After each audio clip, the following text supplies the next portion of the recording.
Hey there, Cerise here. Good morning, afternoon, or evening. Welcome to my channel and welcome to Story Time. Guys, this story time is actually kind of twisted. Well, a lot of them are, but this one is off the hook. Tossing and turning, thinking about it when you are going to sleep at night. So that's why I invite you to join in and watch this video. I miss you, I miss you, I miss you all the time.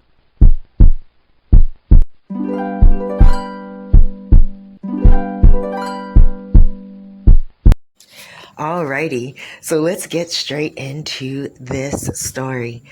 Okay, so there are two main characters. One character, we're going to name her Natalie, okay? And then we have the other character, and we're going to name him Cliff. Okay, the backdrop on each one of them. Okay, Cliff was a bad boy.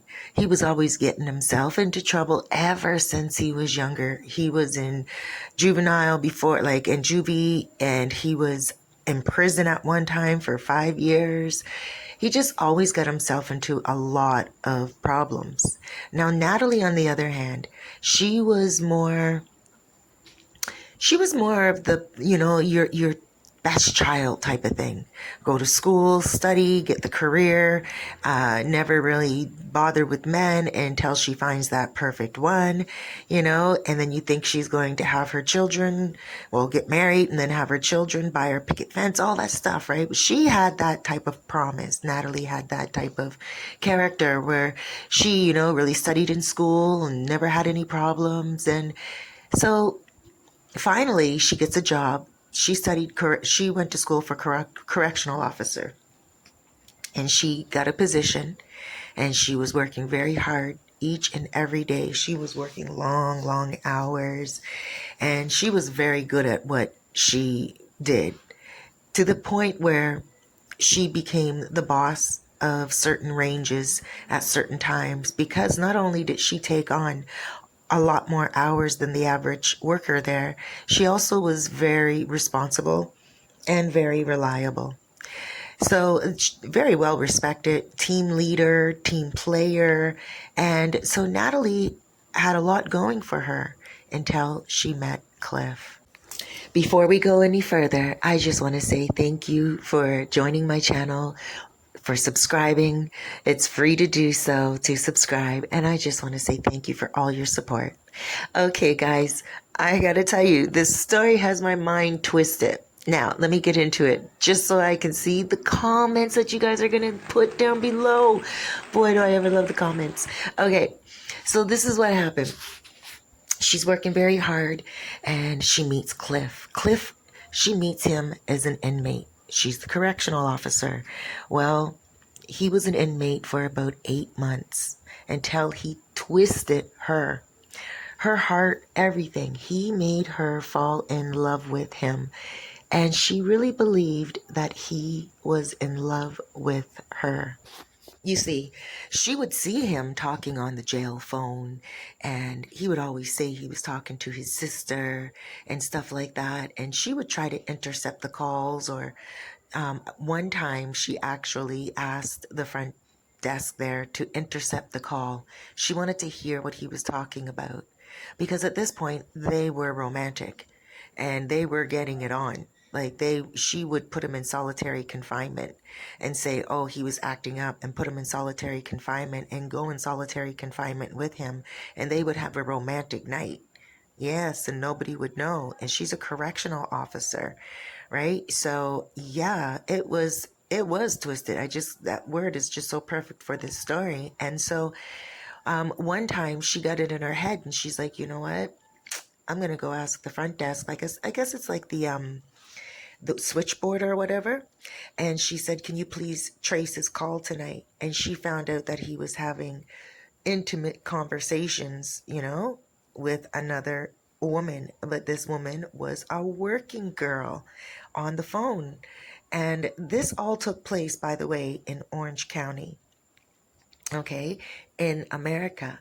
And so It was amazing, this story. Okay, anyway, I don't know which prison it was. I don't know if this time it was a prison or was it a correction. I guess it was just a correctional center, right? But in any case, it was a place where women guards are also working alongside male guards and stuff, very much like Canada as well.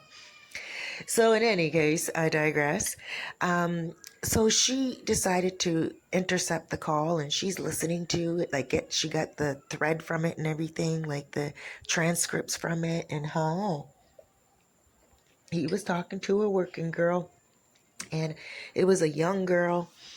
And then she found out that the young girl was going to visit. And so Natalie made sure she saw when the young girl was visiting.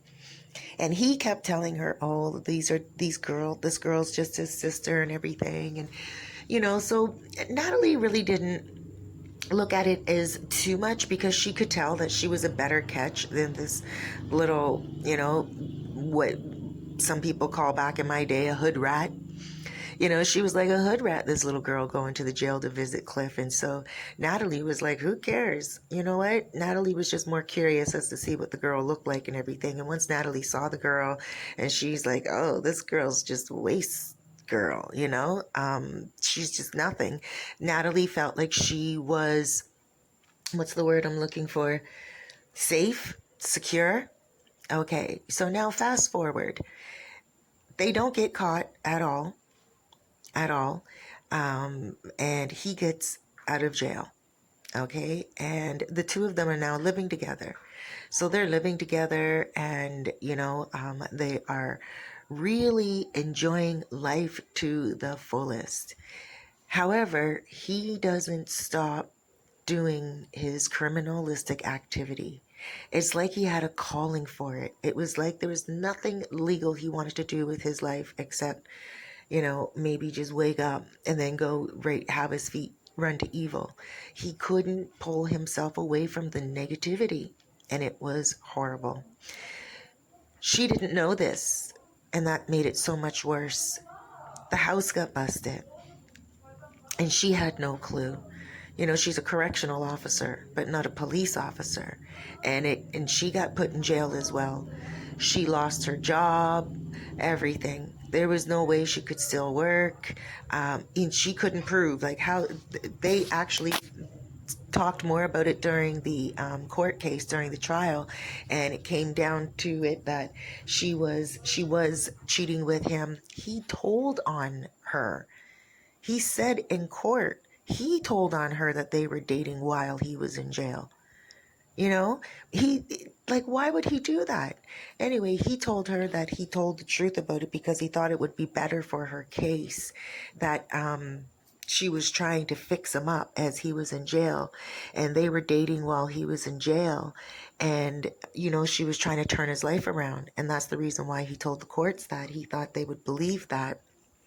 And whether they believed it or not, they still felt she was unethical as she was working at the jail. And then also she was unethical by, not knowing, well, not really unethical, but just kind of illogical, or maybe just, nonsensical, not knowing what her boyfriend was doing inside of her house. He was selling, illegal substances. And so people were knocking on the door. That's why they didn't believe her in the courts either, because they're like, how could you not know? You're sitting there, you're watching TV, people are knocking on the door. A police officer purchased off Cliff 3 months in a row. 3 months in a row. And each time you went there, you're sitting right there in the living room. And Natalie was like, no, she just thought they were just people dropping by to say hi. Whether she's that silly or not, I don't know, because I would even think that a child would be like, who's this coming to the door all the time? Because it's not only the cop. If the cop was knocking on the door buying stuff, then obviously there were other people doing it as well, right? So how simple-minded was she?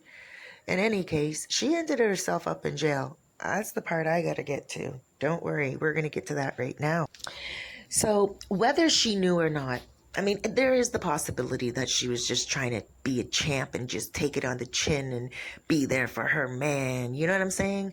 There's that possibility that Natalie was maybe just so in love, had a man that she really believed in, you know, and thought changed and everything. But she went to jail.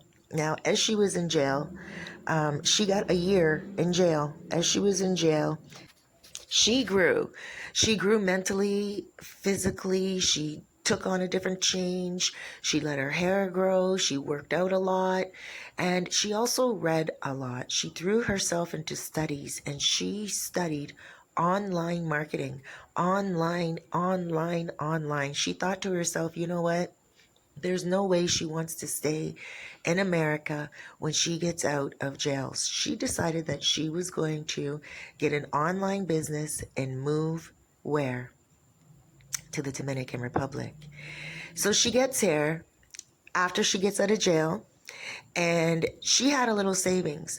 Oh, wait, I'm fast forwarding too much. Okay, so she's in jail. She serves her time. She gets out. Those two reconnect. Now, she had to wait for him a little bit because he was in longer than her. So she was, during that time that he was in, he got 3 years. During that time he was in, she grew her business online and she was doing very well. She dedicated herself to nothing more except him and her business. She did not cheat on him. She did not go out and nothing. She stayed in the house and worked like 15 hours a day and just drank coffee and ate sandwiches and crackers. She saved every single cent. She took care of him as he was in jail. And it was an amazing thing for her to like regrow herself. She said she felt like life was really taking off for her in a way where what he did turned into a positive as opposed to a negative. And she told him that.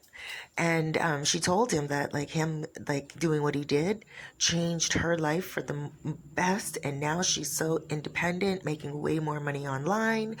And, you know, she just felt like, wow, where there's negative, there too lies positive. And he looked at that and he was like, wow, like this woman is a real soldier. She took a licking and she kept on ticking and she's keeping it real. And so he promised her this time that when he got out, he was not going to dabble in any type of lifestyle that would get them in trouble. And he was being honest and truthful. He meant criminal. He didn't mean anything else that could get them in trouble. Well, he did get her in trouble. Well, she got herself in trouble. And this is what happened. So he gets out and she's doing very well financially. And before he even got out of prison, jail, whatever, she took a flight here to the Dominican Republic and she bought herself something cash. She came here, she settled in, she stayed for a month and she was like, you know what, I got cash, I'm just gonna buy something. And she's like, she bought a little condo and she bought it she bought it in the North Coast here in the Dominican Republic. And she bought it for 45,000. She fixed it all up for like 20,000 she put into it, and it is gorgeous. It is top of the line condominium. And so anyway, she got all that together. She went back to the States. He got out. As soon as he got out, they flew here together. Like within a week's time, they flew here together. Now, as soon as they got here,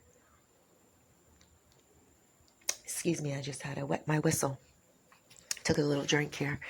Now, as soon as they got here, they arrived in Santo Domingo. He told her that he would have to get to Santiago.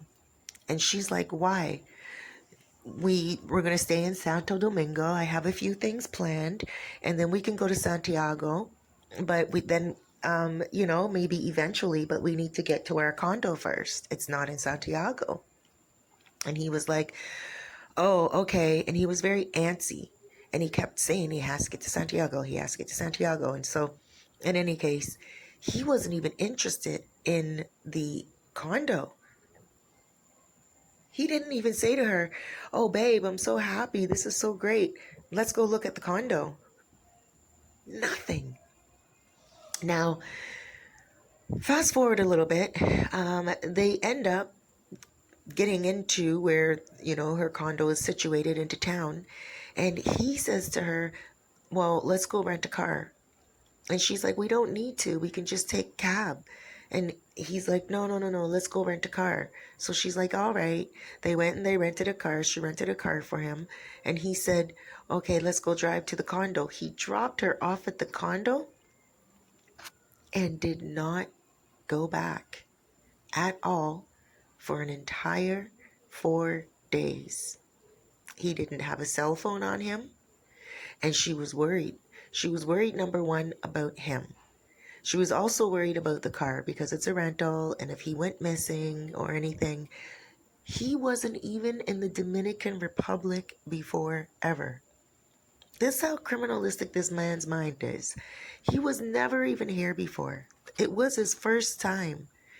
And he's here with his woman that is setting everything up for him in such a beautiful, wonderful way where he can only progress from what she has planned. And she wasn't even expecting him to work too much in the beginning. She knew he was in prison for 3 years.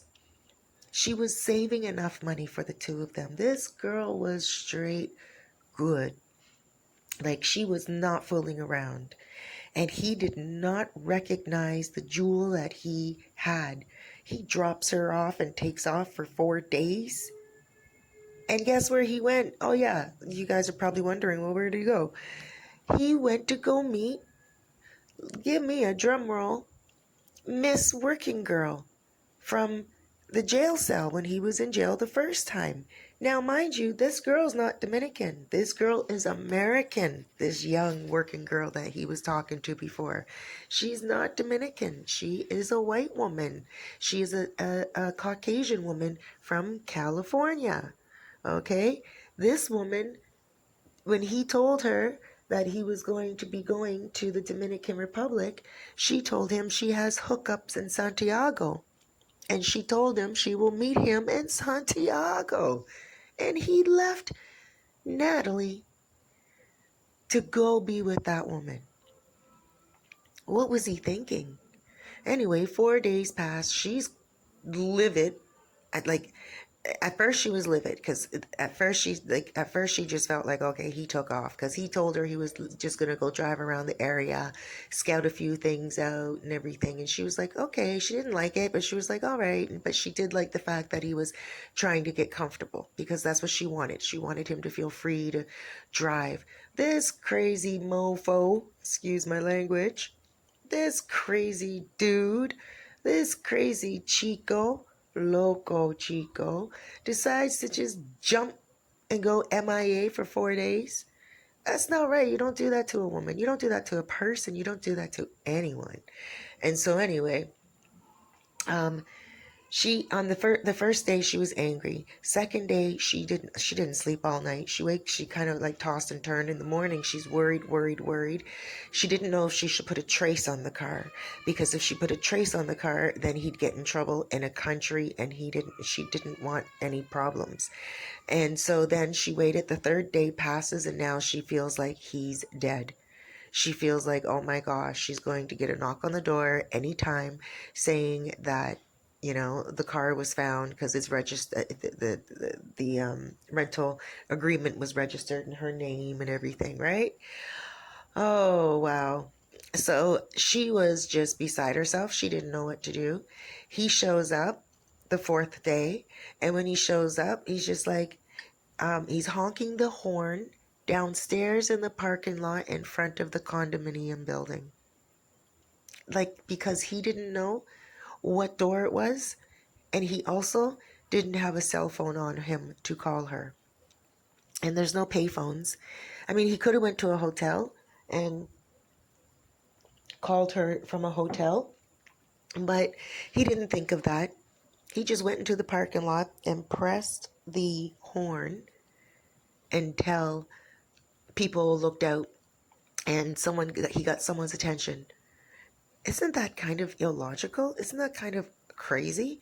So anyway, people are on the balcony. A couple of people are on the balcony, and she goes out on the balcony, and she was in the house the whole time. And she just felt within her that he would do something crazy like honk a horn, trying to figure out where she's at. So she goes out on the balcony and she sees him. She waves her arms, and then he flashes the headlights of the car. She goes downstairs to get him, and then she's like, "Are you okay?" And he's like, "Yeah, I'm all right. I'm good, babes. What's up?" And she's like, "You've been gone for 4 days. We just got here to the Dominican Republic. Like, where were you?" He said, "Well, you want me to get used to the place, right? I'm just looking around. Like, come on now. Don't start this. I don't want to feel like I'm trapped. He told her he just got out of jail. He doesn't want to feel like he's still in prison. Oh my gosh. This is what she's doing for him. So okay, tutus, they're upstairs and, they start chilling and they start enjoying life and everything. And she forgives him. She doesn't question him any longer where he's at or anything because he told her, don't ask me any questions. I went out. I had a good time. I like the island. We can live here. No problem. I'm glad you bought this condo. It's a great condo. What's to eat? That was his mentality. And she was flowing with it. And she was like, oh, okay. And he went into the shower. And that's when she decided that she was going to go into his pocket. Yes, the old pocket problem. Seek and ye shall find, and she did seek and she did find. And she found, okay, a flyer with that woman's picture on it, that working girl's photo on it. Apparently, that working girl was going to be putting on some type of a stagette or stag or something of that nature in Santiago for people coming up in the next few weeks, and people were invited. It was supposed to be a big, huge turnout. Now, when Natalie saw that flyer and she saw the girl on the flyer in Santiago, she put two and two together and she was flipping out. What did she do? She went into the shower. Now, let me back up a little bit. When she went into his pocket, right? She was in the middle of cooking. He went into the shower and she was just cutting up a few things and she was just, and the music was playing. They were having a couple of drinks. She was in forgiveness mode. No more questions. But her heart was still a little unsettled, and that's why she checked his pockets. She had the knife in her hand at the same time. Yes, I'm pretty sure you know what's coming up, but let me just get to the details. So she had the knife in her hand when she went into his pocket, right? So after she dug in his pocket and everything, she still had the knife in her hand, and then in her other hand she had the flyer. So she went into the washroom and she confronted him, and she said, "Who is this girl on the flyer?" And he said, "What? What flyer? What girl?" And she's like, "You know what I'm talking about." And she showed him the flyer. She opened up the curtain a little bit and she showed him the flyer. And he grabbed it out of her hand. He snatched it. He squeezed it. And it was all wet and he threw it in her face. And he closed the shower curtain and told her, "Get the F out of the bathroom."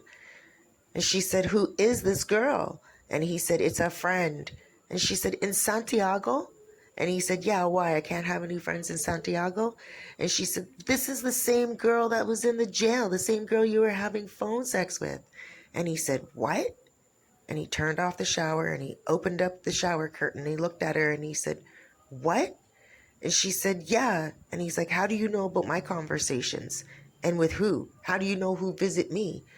And she was like, and she started to back up. And he started to walk towards her. And he grabbed her by her neck and he said, "Oh, you got a knife? What are you going to do with the knife? What are you going to do with that?" And he said, "Do what you want." Like he, started to instigate her and everything, right? Like just kind of, torment her. And she was like, "No, no, it was just a mistake. Like, I was just cutting the vegetables." And then he started to squeeze her neck harder and harder and harder. And she thought, okay, she's just going to stab him in his side, because he wasn't trying to take the knife from her. I guess he felt like she was so weak, she wouldn't even fight for her life. but she did. And she got him in the side, and he just kind of stopped.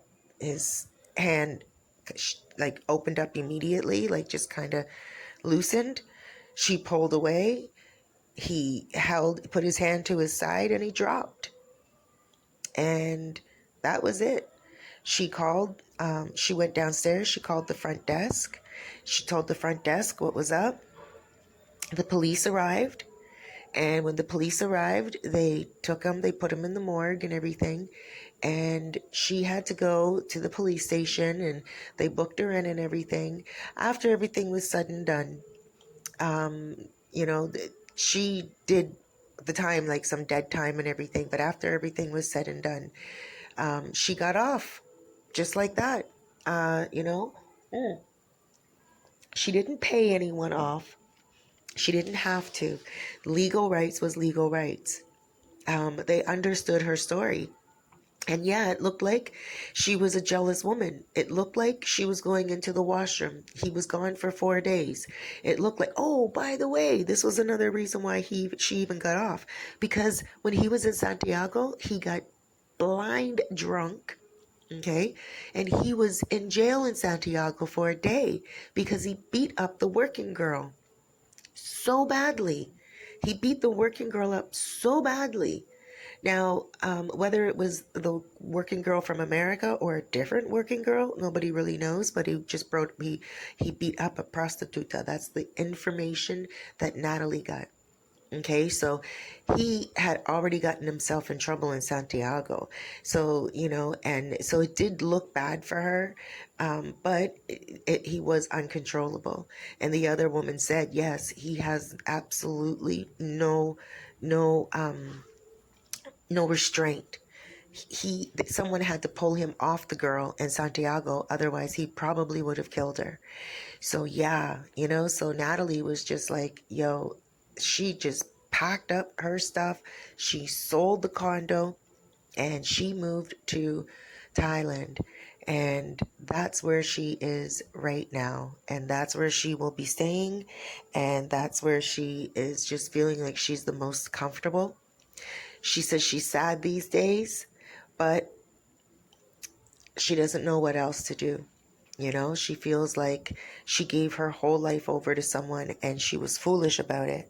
And somebody that didn't even appreciate her or understand her desire for a better life or understand her worth. So she's still trying to stop beating herself up, but we can all understand that, I'm sure. But after her having to go to jail for him, after her losing her job, even though it turned out best for her, and she's still making mega money online during the quarantine and everything.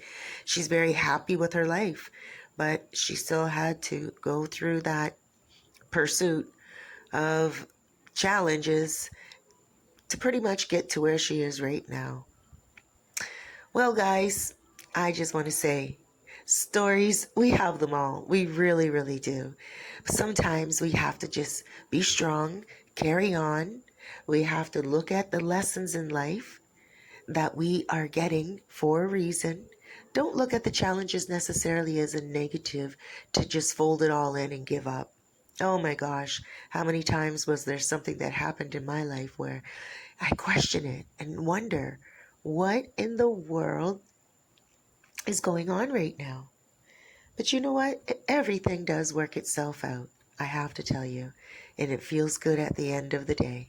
I just want to say, guys, thank you so much for joining me. Thank you so much for this past year of awesome support. You have helped to make my year memorable. And I know you guys are going to be making all the rest of my years memorable as well. Thank you, friends, family. You guys, huge hugs, loads of love, and big blesses. I can't forget you. I miss you.